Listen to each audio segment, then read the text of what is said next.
long after you're gone, what kind of legacy are you going to be leaving in this world? What kind of impact do you hope to make?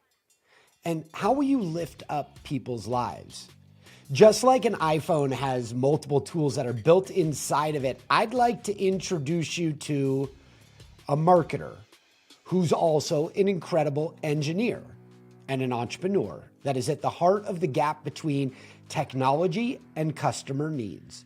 Reetu Gupta spent 15 years in corporate America, from startups to Fortune 50 companies. She's earned her MBA as a valedictorian from the University of Washington. She is a member of Forbes' Next 1000 Inspiring Entrepreneurs and is also the winner of Female Entrepreneur of the Year Award.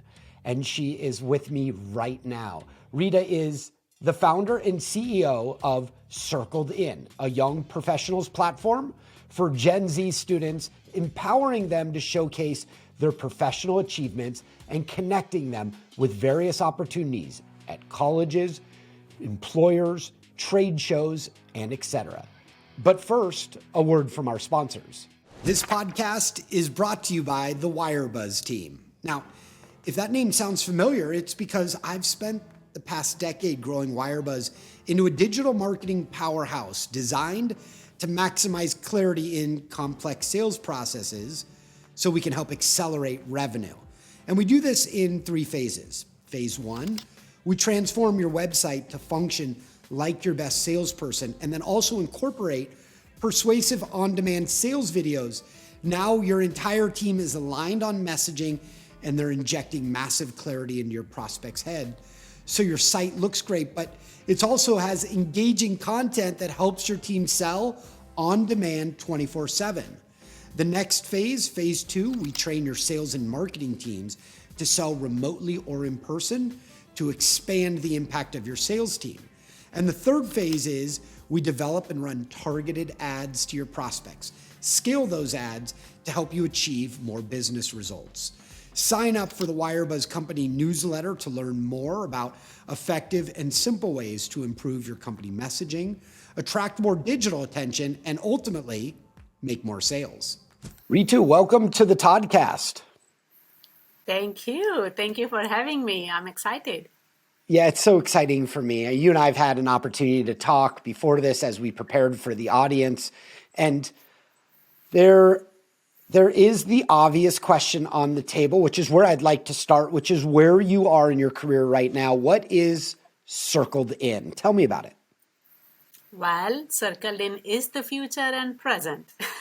So what Circled In is, it's a professional presence, professional portfolio platform for Gen Z students, designed and built for them to tell their professional story to the world, who they are, their strengths, talents, interest, and passion, and then bringing them in front of all the opportunities that are best fit based on who they are and where they want to go.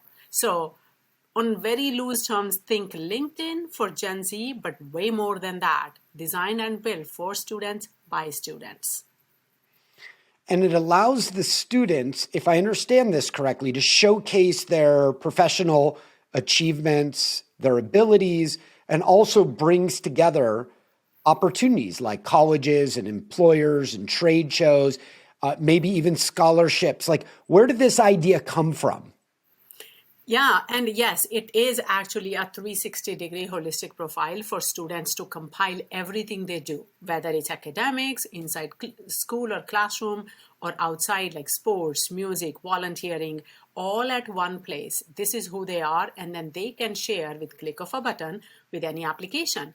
On the other side, we are bringing the whole ecosystem together around them. Colleges, internships, employers for the part-time job, or the first-time fresh college grads out of college looking for a job.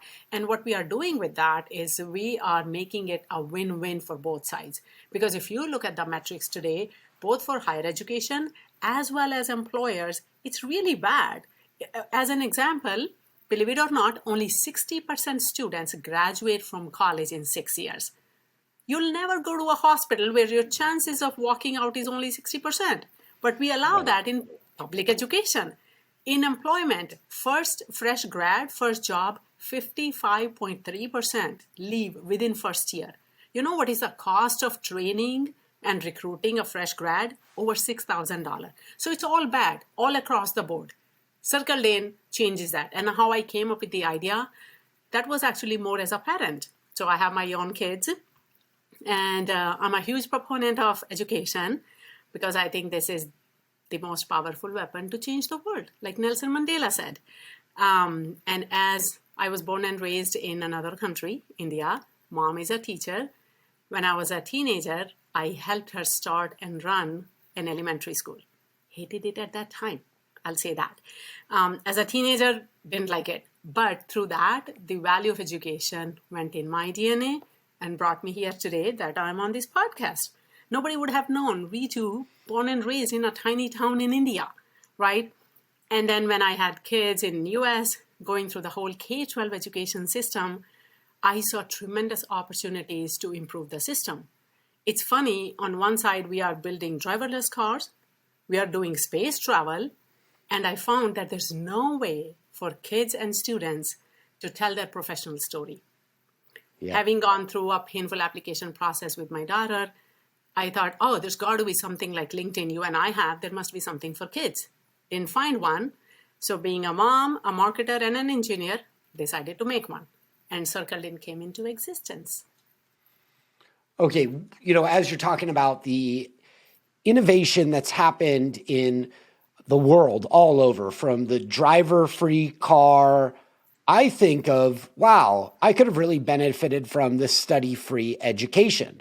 But that's not what you're talking about at all.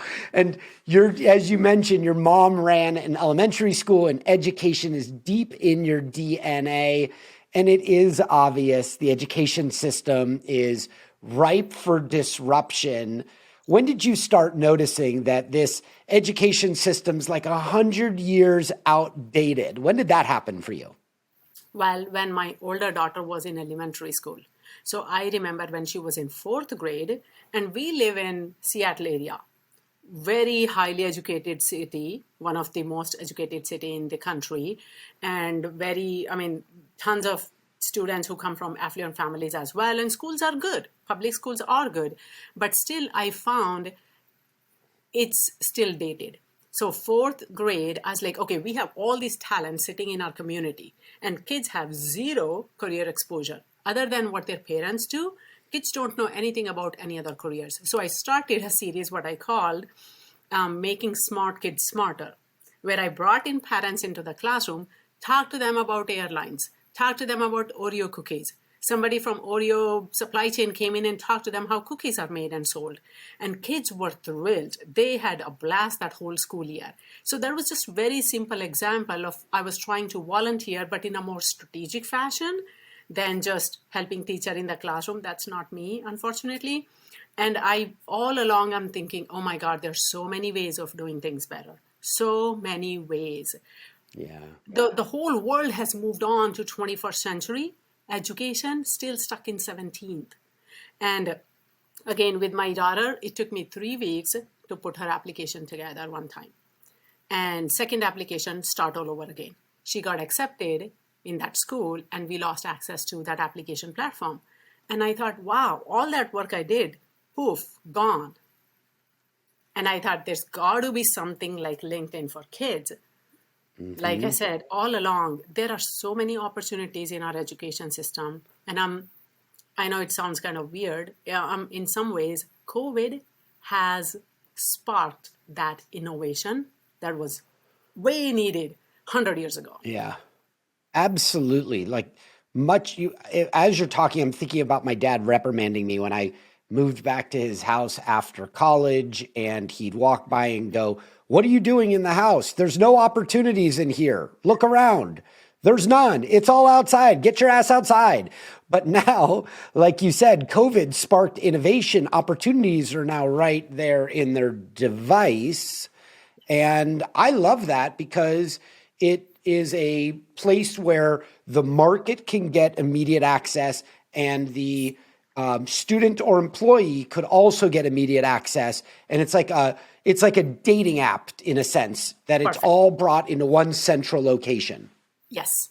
Exactly. So if you look at just some of the stats, and some people may debate on these numbers, colleges spend anywhere from 10 to $100 billion in recruitment and marketing.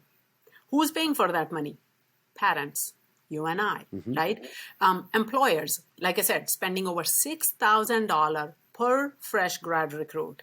And we know how unhappy people are in their jobs. All of it's all mismatch. If we can have Tinder, why can't we have something like Circle In that can actually match students and opportunities, whether it's college, whether it's employment, and create win-win? It's not just about innovation, it's a process efficiency. So what with Circle In we are doing, we are making youth recruitment more effective, efficient, and equitable. And don't even get me started on equitable. Seriously. Well, what I love here is passion. Like anybody watching this right now can feel the passion that you're sharing. And for me, I've always looked at passion as being the fuel to overcome any obstacle. No matter how many hours you have to work, if you're passion filled, you can burn that passion to overcome. And when I think of you and how you grew up in a small town in India, and you've been filled in your brain full of opportunities that have been fueled by passion, what is it about you that wants to leave a powerful legacy for the world that betters the world? I see that like value, passion has purpose when I'm talking with you. Where does that come from? Well, I don't know exactly the source of that. Definitely one of them is my mom. Like I said, she's gritty, career conscious, very ambitious woman. She ran for public offices even when she was 60 something. And one time when she was 63, she said, oh, I'm going to contest again. And we all are like, we are adult kids now. And we're like, Mom, why are you doing that? And she said, if you can't help me, get out of the way. And I was like, that's the powerful woman that I'm glad and I'm proud to be the daughter of, right? That's where it comes from, I think. Most of it is my parents. And second thing is, it's just, I don't know. I grew up raising my hand. Yes, I'll do it. Yes, I'll do it. Yes, I'll do it. I volunteered. I took every opportunity that came my way. And I always say, stagnant water stinks. You have to keep moving. Become the stream that learns every day, molds every day, grows every day. And that is just how I have been. I had to be. Yeah. Yeah, it's stagnant water stinks. The idle hands are the devil's workshop. I mean, it's so obvious in people's lives that when they're not working on making some good in the world, good things don't happen, bad things happen. And even when as I mentioned in your introduction, you are like an iPhone that's got multiple tools, be a marketer, an engineer, an entrepreneur. But often, I think it's important to discuss professional setbacks. And there are a lot of people that are in the audience right now that have taken a setback, and setbacks can often feel devastating when it happens. But down the road, like when you turn around and look back, I think the most successful people have been able to flip their setback into a huge opportunity that's helped them spring forward. Has that happened for you? Absolutely. Absolutely. All the time. I mean, if you don't know setbacks, you can't enjoy the success. If you are eating sugar all day long, you don't know the difference and you won't know how sugar is better or different than salt, right? So you have to taste the salt. One very simple example that I can think of: when I was in my career, I have master's in engineering, and I started my career in software development, working for Fortune 50 companies as well as startups under big companies umbrella with tons of money, all of that. I was always a star performer, always in top 2 percentile of my company, of the organization. And one time, this boss gave me a really bad review because of some conflict. We didn't agree on everything, and I'm very vocal. I am not a yes, ma'am, yes, sir. And I got a bad review, and I was shocked. That was the setback. My instant reaction was, I'm going to quit this job and go another place. And then I decided, no, you know what? I'm going to go back to school. And this company is going to go pay for my MBA. So 3 weeks later, I enrolled in my GMAT and I met with University of Washington Foster School of Business. I said, I'm coming in. And I did. 6 weeks later, I took my GMAT and I enrolled in MBA that was sponsored by that employer. And lo and behold, if that had not happened, I will probably be still writing code somewhere in a cubicle in a company. Yeah. That MBA opened doors. That was the best opportunity in disguise because that just... Okay, so I love this. I think what I really love is that most people, when confronted with a bad review or pushback that maybe there's another level inside of them, and they maybe don't want to hear it. Most people don't want to hear when there's another level inside. And it is the role and responsibility of a leader to be able to identify when that team member isn't playing at their full potential.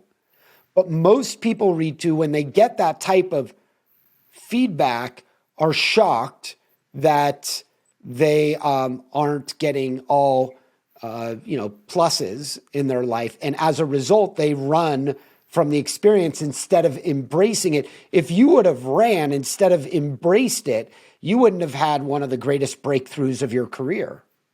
That is very correct. Very correct. That's what I think, that I would still be writing code somewhere, being a software developer. I would not have started Circled In. I would not have gone on these international business roadshows that I did, and the opportunities I had, amazing opportunities running hundreds of millions of dollar ARR product line. I did all that, and all came after that experience. That was probably the best kick in my butt I had in my life. Thank God for it, right? Thank God for it. Yes. Yeah. Okay, so this brings me back to how I got onto the Tony Robbins stage. You see, I tried for years to get onto his stage, but I kept hearing that I wasn't ready. And my first thought was that it was a no. But my wife said to me, wait a minute, did he say no or not yet? And I said, oh, he said no. And I said, I think it felt like a no. And she said, dude, I didn't ask you what it felt like. I said, was it a no or a not yet? And I said, after I think about it, it was a not yet. And she goes, beautiful, dude, you're still in the game. That means you can up your level of performance. If that's in you, is it in you? And I said, yeah, of course it's in me. She goes, wait a second. Is there another level where you can add so much value into this world where they can't ignore you and they have to say yes? And I said, yes, there's another level. And she said, well, why aren't you playing full out? Instead of complaining, just play full out. Can you do that? I said, yes.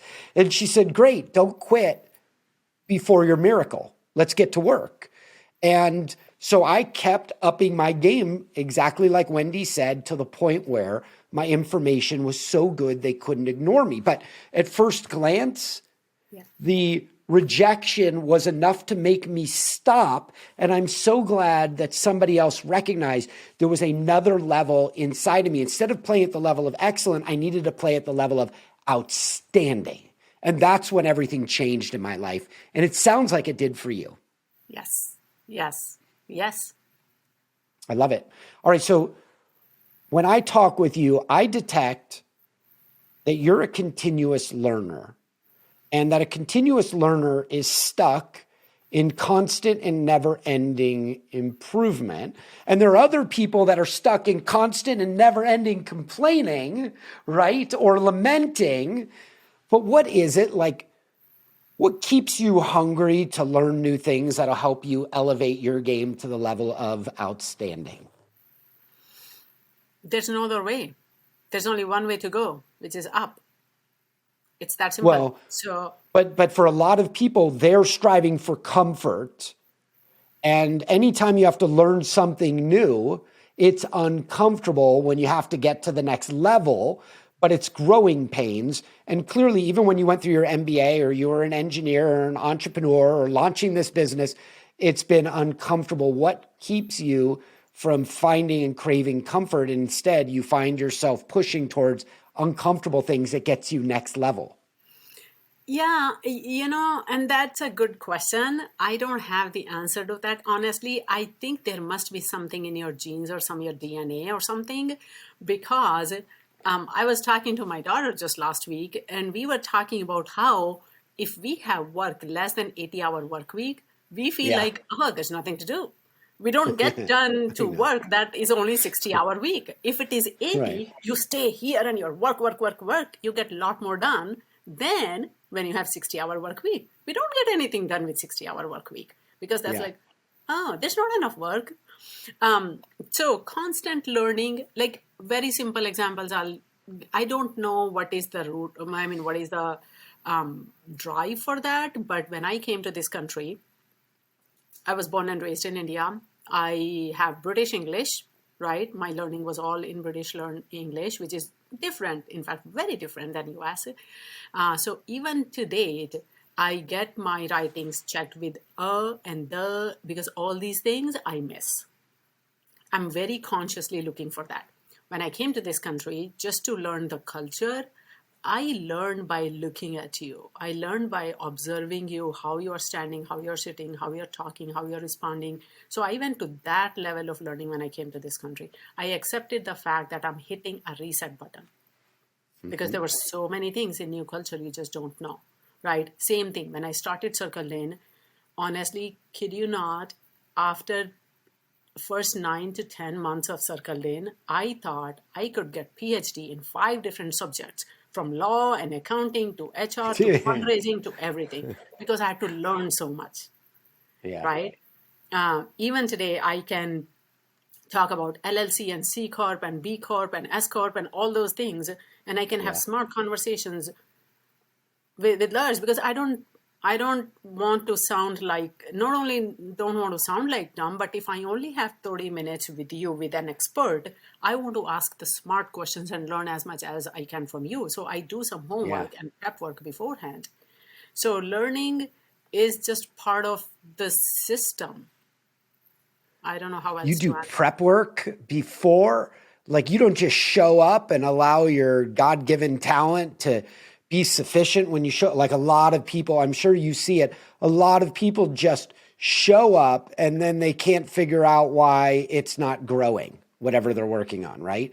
So that effort that you put in, the extra hours, like today I went and had lunch with my neighbor, and he's a New York Times bestselling author, Brian Moran, from the book, The 12-Week Year. And so Brian and I went and had lunch. He's a dear friend of mine. And I remembered the first time he told me about his book when I met him outside our house. And he said, oh, he's the author of The 12-Week Year. And I knew it, but I thought he was telling me that I only needed to work 12 weeks in a year. So in my brain, I was like, how could that possibly be? Because like you, I feel like I'm always working because one, I'm incredibly passionate, but I know if I want to play at the next level, I need more time to be able to execute at that higher level. How do you juggle the professional passion that you have and the family passion? How do you make that happen? So I'm going to give you an unpopular opinion here. Yes. Okay. When I was growing up, I knew one thing. In India, there are lots of people. It's very crowded. There's no concept of personal space even, right? And Right. the one thing I remember, and I did not see that live, but I saw the pictures and images of that. When Mahatma Gandhi died, there was a sea of people crying on the roads, right? Because when Mahatma Gandhi was like, oh my God, he was the legend. And I grew up thinking, I don't want to be that ant on the street that dies, gets crushed, and nobody notices. Mm-hmm. I want to be that Mahatma Gandhi that when I die, the whole planet is crying. Now that's my goal, that's my legacy, that's what I'm working towards. What does that That's beautiful. translate into? Professional passion or family passion? Yes, of course, I want my family to be there, but I don't want just 4 people in my family to cry when I die. Just 4 people. I want 4 Right. billion people to cry. Yeah. which means my professional passion includes my family passion. And I also believe that I'm setting a good example for my kids. Like I said, the conversation I just had with my daughter a couple of weeks ago. One of my contribution to the world is also to have these two kids who are going to make a difference in the world. It's not just my difference. Of course, what I can do by myself is valuable, is that's what I want to do. I want it to be that priceless, that everybody's like, she changed education, she changed the world, she made it better and more efficient, right? But at the same time, oh look, here is brain surgeon who designed and who cured cancer, which is my older daughter working towards that. My younger one, computer science. Oh, look, she designed the next cloud optimization algorithm on Amazon cloud, whatever that is. Again, I get little bit of contribution to that. So my contribution is not what I'm doing today, but how I'm also influencing the future and next generation to contribute to the world.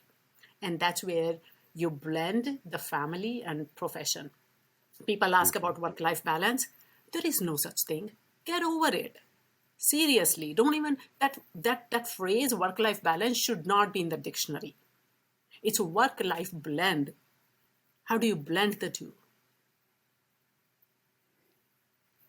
How do you blend them? And then how do you honor both so both can grow? And, that's, thank God for my business coach, therapist that helps me blend those two, because, I need guidance on it. I could easily lose sight of my relationship because my work is all consuming at times. And my wife is a saint. So I totally get this. I'm not sure if there is I agree with you. There isn't a work-life balance. It is a work-life, what did you call it? It was so good. Blend. Yes. Blend. That's and great. Don't get me wrong. I mean, I was never a cupcake baking mom. I never was, and I never will be. That's not my forte. That's not where my passion is. But what I have given to my kids that maybe other parents may not have, it's a different. That's why there's variety. Yeah. That's why you have a world with now 8 billion people. Thank God we are all different. If we all were same, we'll kill each other because we'll be so bored of each other.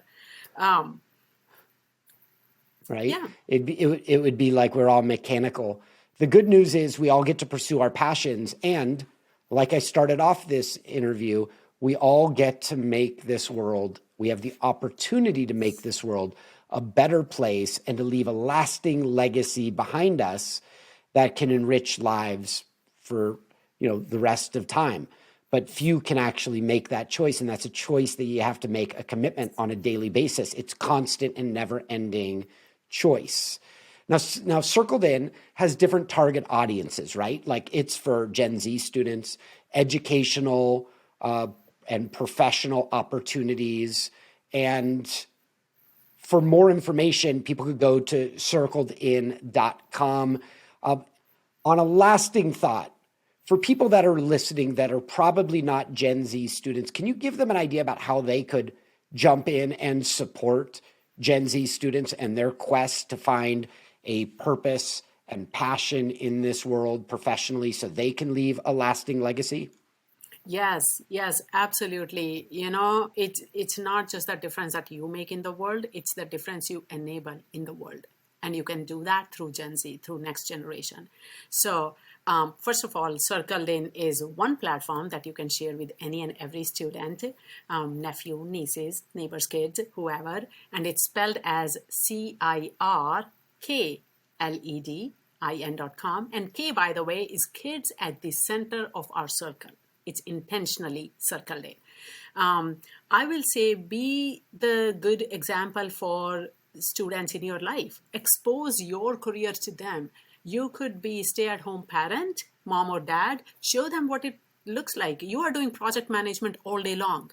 Show them project management. Show them the skill of organization and staying on communication and leadership and ownership. You can teach so many soft skills that many professionals cannot. If you are a professional, Talk about your career to those kids. Expose them to various opportunities and how the world works.